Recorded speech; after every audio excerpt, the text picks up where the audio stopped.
Gravel crunched under fake boots pretending to be something they weren't. A black SUV, outfitted with makeshift lights and government stickers that peeled at the corners, idled at the edge of a cracked warehouse lot. Its headlights swept across garbage piles and broken glass, landing on a lone figure slumped against a mold-stained concrete wall. His hoodie was up, dirt smudged across one cheek, knuckles scraped, boots old and worn from walking further than these men could imagine. Jason Statham hadn't moved in minutes. They circled him like scavengers mistaking a lion for a corpse. One of them kicked at his leg. Another laughed, pulling out a phone already recording.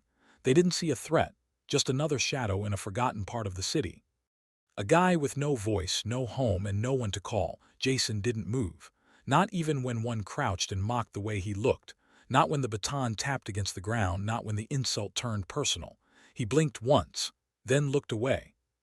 When the second one leaned closer with a sneer, the movement was invisible, a blur that ended with a yelp. A wrist twisted at the wrong angle. A phone dropped and clattered near the rusted shopping cart. The taller one froze.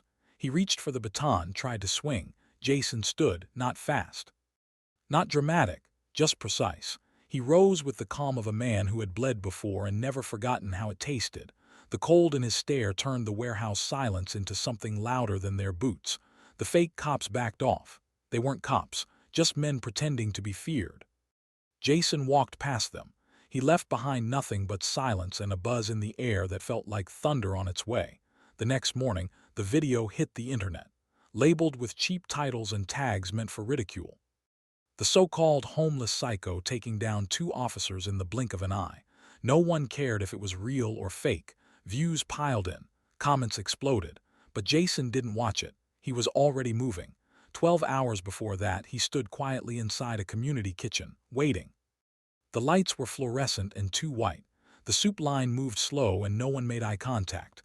There was a girl 2 people ahead, 7, maybe 8. Her mother held her close, arms tight like they'd disappear if she let go. A man stepped in through the back, loud, wearing fake authority and real cruelty. He made a comment about the people being rats, laughed, called them street parasites. Jason watched him go and never blinked.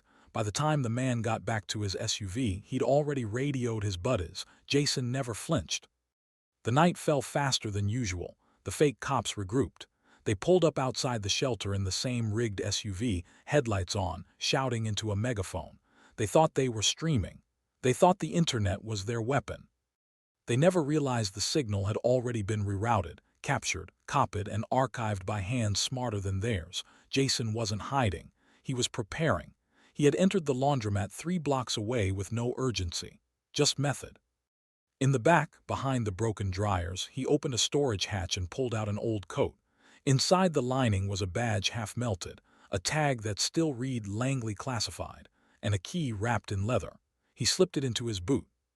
Then he walked outside like a man remembering who he used to be. The fakes thought they had him cornered. 4 of them now, surrounding the shelter, flexing in front of phone cameras, hoping for another viral hit. Jason came in from the shadows behind them.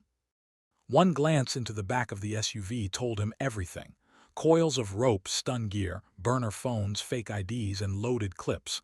They weren't just playing dress-up. They were organized. He shut the trunk without a word. The sound made them spin. Recognition hit them, but it was already too late. Jason didn't punch for show. He punched for silence. The first man dropped before he finished turning. The second swung and missed. Jason caught the baton, bent it around the man's ribs, and left him gasping. The third ran. Jason didn't chase. He picked up the camera, looked at it, then crushed it under his boot. But the footage had already traveled where it needed to go. Across the city, inside a real precinct, an officer reviewed the clip. He paused on Jason's face, zoomed in, didn't breathe. The kind of stillness that comes with recognition and regret. He said nothing at first, just stared at the screen, a whisper forming in the back of his throat. Then came the name spoken like a ghost. It wasn't over, not by a long shot. Rain ticked against the city like a silent countdown. It wasn't heavy, but it soaked everything in layers of gray buildings, streets, even the faces of men who thought the night belonged to them. Inside the precinct, the senior officer hadn't moved in 10 minutes. The paused frame of Jason Statham stared back from the monitor, jaw clenched, eyes hollow. A name flickered in the back of the officer's mind, one buried beneath sealed files and burned reports. Across the city, those fake cops hadn't learned. One bruised, one limping, one vanished. The remaining pair had started crafting a new narrative, that they were ambushed, outnumbered, lucky to survive. They cleaned their gear, replaced broken lights, and posted new clips online. The comments flooded in. Some mocked them, others believed them. But none of them knew what Jason Statham was preparing. He didn't go back to the streets. He went underground. In the back of a shuttered dry cleaners, Jason Statham cracked open the second case. Not gear documents, photos, a blueprint of the rigged SUV. A floorplan of the false precinct where the fakes ran their operation. He wasn't just striking back. He was building something. Coordinated, precise. The steel key, once retrieved, wasn't for a door. It was for a signal box. Jason Statham followed cracked pavement into the belly of the old power grid. No cameras, no public record. There, beneath humming transformers, he flipped a switch that opened a live surveillance tap across 6 city blocks. He watched, tracked, memorized their patterns. The man who fled the fight had tried to disappear, ditched the fake gear, changed his name. But Jason Statham already had him. A camera caught him entering a high-rise parking structure in the business district. 20 floors up, private apartment, blinds always shut. Jason didn't knock. He entered through the stairwell, 20 minutes before the target returned. Inside, Jason waited in the dark, unmoving, standing by the window like a statue. The man entered humming, whistling, dropped his bag, pulled off his jacket, then stopped. Something in the air. A pressure. He turned and locked eyes with the man they thought was trash. Jason Statham didn't raise a hand, didn't touch him. He said nothing, but what happened next shattered the man more than any blow could. A thumb drive dropped on the floor at his feet. Footage, all of it, from the night before. Edited, time-coded, synced with their fake dispatch logs. A quiet threat embedded in silence. Jason left without a word. By morning, that man had vanished. Meanwhile, the other 2 fake cops regrouped at their rented precinct, a 2-floor office space masked as a community patrol HQ. Surveillance footage inside showed trophies on the walls, edited screenshots of their beatdowns, pinned complaints they had crossed out in marker. This wasn't just a game to them, it was a business. The younger one sat in the back scrolling messages. Someone anonymous had sent him a video. It was grainy, angled wrong, but it was them screaming in that lot, being dropped in seconds. His hands shook. The other guy told him to delete it. Jason Statham was already in the building. He entered through the fire exit, 2nd floor, past a corridor lined with fake police reports. The sound of a flickering fluorescent bulb filled the silence. He moved like air, like shadow. Inside the operations room, the lights cut out. The backup generator flicked on, but only dimmed half the space. Jason stood just inside the door, unmoving. The first man saw him. Reached for the taser, too slow.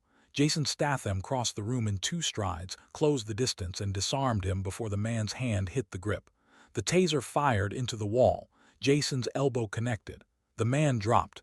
The younger one ran for the stairs. Jason didn't follow.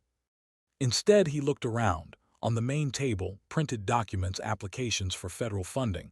They were trying to scale up, to expand the racket, fake training programs, community safety grants, all built on lies. Jason collected them, stacked them, then poured lighter fluid across the desktop. He paused for only a moment, then lit the corner. The fire spread like a quiet purge. Outside, the younger one sprinted into an alley and collapsed behind a dumpster, pulling out his phone to call for help. But no signal. Jason had cut it. He was on the roof, already watching, silent, calm. He didn't need to chase him. The fear would. By nightfall, rumors had spread. The fake cops were missing. Their HQ burned. Footage leaked to every news outlet in the city. A masked figure, identified only by movement and silhouette, had dismantled a vigilante operation in 48 hours. The media called it underground justice. The police called it familiar. Inside the precinct, the senior officer stood at the same screen. Another clip now. This one older. Classified. Jason Statham walking through a desert village on assignment. A failed mission. Names erased. Identities protected. He had vanished from the system after that, until now. The officer picked up the phone, but not to issue a warrant, to warn someone. Because he knew this wasn't revenge. It was unfinished work, and Jason Statham had just started. The city didn't know it yet, but something had shifted. Not loud, not sudden, quiet like concrete cracking underneath layers of asphalt. The myth of Jason Statham had returned not through stories but through silence. No one had seen him clearly. Not the victims, not the ones hunting him, only aftermaths, broken bones, burned lies, ghosted men. The last one left was the leader, Buzzcut. The one who thought a badge could be printed, fear could be staged, and control meant pointing at the weak and laughing. He didn't show his face in public now. He'd retreated to a building no one knew was his, not registered under his name, tinted windows, fourth floor. Rented out to a fake nonprofit that trained urban enforcers. Inside, padded mats and trophy shelves lined the room. Every plaque bore names he made up. Every certificate was signed by someone who didn't exist. That night, Buzzcut stood at the far end of the room, watching shaky surveillance clips of Jason Statham on loop. Grainy footage, multiple angles, none of them complete. In each one, Jason was either walking into shadow or delivering the kind of strike that ended arguments permanently. Buzzcut's jaw clenched. He didn't just want to escape, he wanted to win. A message had been sent to him earlier that day. Unmarked envelope. Inside, a photo of his own team taken the night they met Jason Statham in the warehouse lot. But this photo wasn't from any of their body cams. It was overhead, tactical, clean. It meant someone was watching them before they ever saw Jason, and that someone had just let them walk into it. Buzzcut locked the office, drew the blinds, unholstered a pistol from under his desk, started checking windows. He didn't notice the street lamp outside had just gone dark. Jason Statham had arrived. He didn't storm the building. He didn't break windows. He walked through the side entrance, passing by a cleaning crew clocking out early. No one noticed him. The hoodie was gone. The coat was clean. His hands were gloved now, not to hide anything but to finish something. Security in the building was a joke. A keypad, a glass door, an elevator that made no sound. Jason Statham stood at the fourth floor landing without drawing breath. The only sound came from inside, laughter. Buzzcut watching old clips, pacing, muttering something to himself. Jason stepped in. The sound of the door closing behind him was soft. But it made Buzzcut freeze mid-step. He turned, and there he was, Jason Statham. No disguise, no shadows. Just a man who should have disappeared years ago standing in his house of lies. Buzzcut raised the pistol. He got 2 words out before Jason moved. One hand gripped the wrist, the other slammed the weapon sideways against the desk. Buzzcut tried to swing, but Jason didn't let him. Elbow to neck. Knee to gut. He wasn't just fighting, he was dismantling. Buzzcut dropped to the mat, gasping, crawling backward, reaching for anything. Jason Statham walked forward slowly. Buzzcut reached for a radio. Jason kicked it away, tried to crawl. Jason stood over him. He didn't speak. Instead, he dropped a USB drive on the floor. Buzzcut looked up, red-faced, coughing. Jason didn't move. On the wall behind them, a monitor began autoplaying. Jason had triggered it from the drive. It wasn't just footage of the warehouse. It was everything. Evidence of the operation. Conversations recorded from bugged rooms.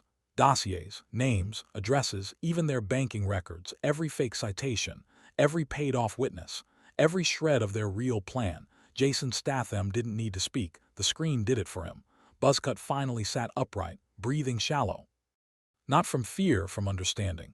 He knew now that every door was closed, every escape shut, every lie turned inside out. He hadn't lost a fight. He'd lost the game. Jason turned and walked away, didn't look back. Buzzcut didn't follow. He just sat in the middle of a padded mat, surrounded by photos of himself pretending to be important, while the truth burned on the screen. Later that night, emergency services were called anonymously. Inside the room, they found Buzzcut in shock, surrounded by files and videos he claimed he'd never seen before. When asked who had attacked him, he said no one. When shown the surveillance feed, it was blank. The footage had never existed, just a room with the power flickering. Across town, in a rooftop bar that didn't ask names, a bartender handed a man in a coat a black coffee. Jason Statham didn't drink it. He just stood quietly at the edge of the roof, watching as sirens lit the sky blocks away. His face reflected in the glass beside him, the same face the world once chased, then forgot, but not anymore.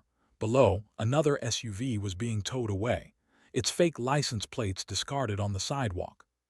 More files were already in motion, handed to real cops, real judges, anonymous journalists who'd been waiting for proof. Jason Statham had never needed fame, just silence, just justice. And now that it was done, he disappeared once more, but not into the shadows, into the world, where no one would look for a man they still thought was gone. And that's what made him dangerous, because they'd mocked him, they'd tried to make him a punchline. But now, no one was laughing, and Jason Statham was still out there, walking streets they wouldn't dare follow.